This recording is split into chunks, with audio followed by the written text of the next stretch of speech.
Let's not allow doorways to nowhere. Source code is here. Let's get going. So in the data by system section within our blockade list within the top level file 196 data, we made a fucking mistake, a really bad mistake. So this lookup table here, the R13 room index and wall index converted to the blockade value, these two things converted to the blockade value, this lookup table was completely wrong, so I fixed it. So this is the first row of rooms, the second row of rooms, the third row of rooms, the fourth row of rooms, and the fifth row of rooms. So if you look at this, right, row 1, row 2, row 3, row 4, row 5. So now this lookup table is correct.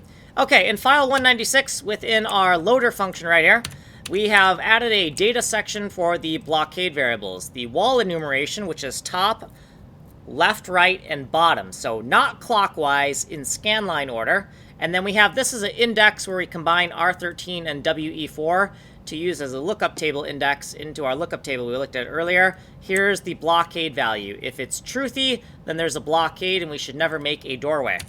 So in the Nicolas Cage 13 doors loop, where we loop through every single room and every single wall, within the segment loop, we moved this up here. It was originally down here. It's up here now, and it's whether or not we should have a doorway gap.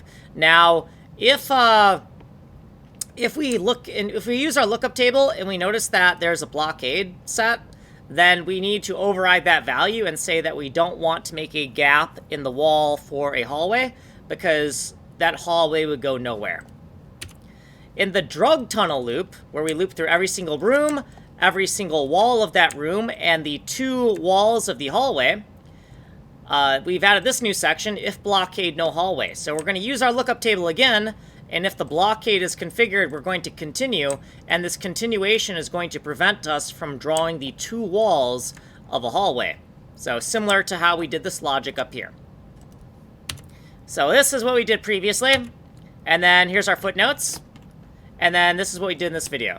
If you want a longer, more thorough explanation, you can go here to the Ninja Coder playlist. You are on the advanced playlist here on Kanji Coder. Ways of getting a hold of me are here. Source code is here. Like, subscribe, send money in the mail. My name is Kanji Coder. I'm making a game engine from complete scratch in JavaScript.